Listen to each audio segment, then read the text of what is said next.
Alice បានប្រទះឃើញកូនឆ្កែមួយក្បាលនៅតាមដងផ្លូវស្រាប់តែសុកកូនឆ្កែតូចនោះក៏ចាប់ផ្ដើមនិយាយវាអង្វរនាងឲ្យជួយសង្គ្រោះជីវិតវា Alice ភ្ញាក់ផ្អើលដែលឆ្កែអាចនិយាយបានឆ្កែនិយាយថាទេអ្នកគ្រាន់តែយល់ភាសាឆ្កែប៉ុណ្ណោះវាបន្តអង្វរនាងឲ្យជួយសន្យាថានឹងសង្គ្រោះនាងវិញនៅថ្ងៃណាមួយ Alice ក៏ចិត្តទន់នាងប៉ះរបួសរបស់វាធ្នមទោះយ៉ាងណានាងសម្រេចចិត្តដោះលែងវាឃើញទេ Alice បានបាត់បង់ឪពុកម្ដាយទាំងពីរឥឡូវនាងរស់នៅក្នុងផ្ទះរបស់នាងផ្ទាល់គ្រួសារពូរបស់នាងចាត់ទុកនាងដូចជាសម្រាមជីវិតគឺលំបាកខ្លាំងណាស់ទៅហើយឆ្កែនឹងរងទុក្ខជាមួយនាងតែប៉ុណ្ណោះកូនឆ្កែក៏វាកន្ទុយហើយនិយាយថាវាមិនខ្វល់ទេនិយាយថាវានឹងការពារនាងអ្វីម្យ៉ាងដ៏កក់ក្ដៅបានជ្រាបចូលក្នុងចិត្ត Alice នាងសម្រេចចិត្តយកឆ្កែទៅផ្ទះចាប់ពីពេលនេះទៅពួកគេគឺជាក្រុមតែមួយគ្រាន់តែ Alice ដើរចូលតាមទ្វារភ្លាមមីងរបស់នាងស្ទុះមករកនាងភ្លាមស្រែកថាហេតុអ្វីបានជាឯងមិនយកចំណីជ្រូកមកវិញ Alice សូអ៊ូថាផ្លូវភ្នំចោតពេកនាងខ្លាចមិនហ៊ានទៅមីងមិនជឿទេ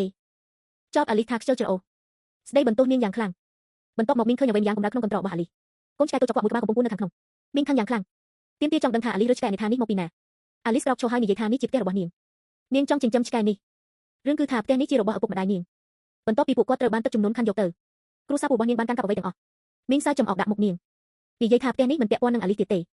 ឃើញមីងរបស់នាងធ្វើអំពើខុសខើបែបនេះ Alice ទ្រាំមិនបានក៏សួរថាតើមីងមិនខ្លាចកម្មពៀរទេមីងគ្រាន់តែញឹមចំអកនិយាយថានាងមិនជឿរឿងទាំងនោះទេបន្ទាប់មកក៏និយាយពីអាក្រក់បើកម្មពៀរមានពិតឪពុកម្ដាយជាទីស្រឡាញ់របស់ឯងមិនស្លាប់ទេនាងបញ្ជាឲ្យ Alice យកឆ្កែទៅចោលឥឡូវនេះ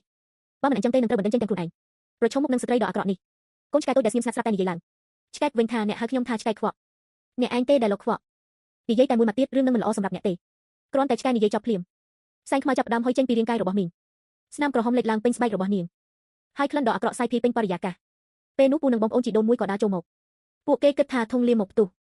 មីងអង្វរកូនប្រុសឲ្យជូនទៅមន្ទីរពេទ្យពូឃើញនាងបែបនេះគិតថានាងឆ្លងរោគពីការធ្វើរឿងមិនល្អសូម្បីតែបងប្អូនជីដូនមួយក៏មើលទៅធ្វើមិនដែរបងប្អូនជីដូនមួយងាកមកបញ្ជា Alice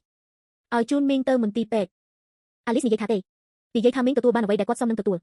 បងប្អូនជីដូនមួយចាប់យករបស់អ្វីមួយដើម្បីពីនាង Alice ចាប់យកឆ្កែហើយរត់រហូតដល់ចុងភូមិនាងដឹងថានាងមិនអាចត្រឡប់ទៅវិញបានទេឥឡូវនេះនាងគ្មាននរណាម្នាក់ទេបន្ទាប់មកនាងនឹកឃើញពូទី3និងមីងទី4របស់នាង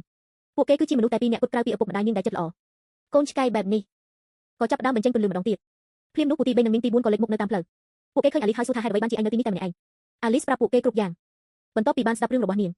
ពួកគេនាំនាងទៅផ្ទះជាមួយដោយមិនសួរដេញដោលយប់នោះមីងទី4ធ្វើម្ហូបយ៉ាងច្រើនថែមទាំងដាក់ផ្លូវមាន់ដ៏ឆ្ងាញ់សម្រាប់ឆ្កែទៀតផងបន្ទាប់ពីស៊ីរួចឆ្កែក៏ចាប់ដើមបញ្ចេញពន្លឺពណ៌មាស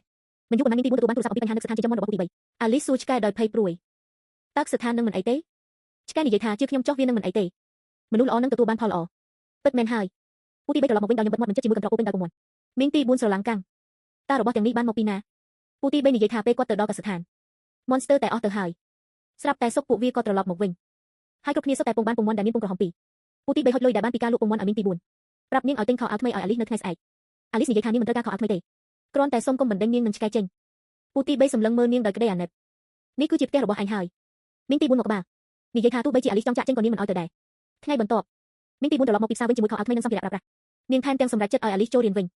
ពេលនោះគូដណ្ដឹងរបស់ពូទី3ក៏មកដល់នាងមកនិយាយរឿងមង្គលការឪពុកម្ដាយនាងបដិសេធមិនឲ្យនាងរៀបការមកនៅភូមិទេលុះត្រាតែពូទី3អាចទិញផ្ទះនៅទីក្រុងពូទី3ប្រាប់នាងតាមត្រង់លុយរបស់គាត់ទាំងអស់គឺនៅក្នុងកសិដ្ឋានចិញ្ចឹមមាន់ផ្ទះនៅទីក្រុងគឺមិនអាចទៅរួចទេនៅពេលនេះមីងទី4ប្រាប់គូដណ្ដឹងឲ្យជឿជាក់លើគាត់កសិដ្ឋានកំពុងដំណើរការល្អណាស់ថ្ងៃណាមួយគាត់នឹងទិញផ្ទះនោះបានគូដណ្ដឹងនិយាយថាឪពុកម្ដាយនាងមិនសូវស្រួលខ្លួនទេពួកគេគ្រាន់តែចង់ឃើញនាងមានកន្លែងពឹងពាក់នាងងាកក្រោយហើយដើរចេញទាំងខូចចិត្ត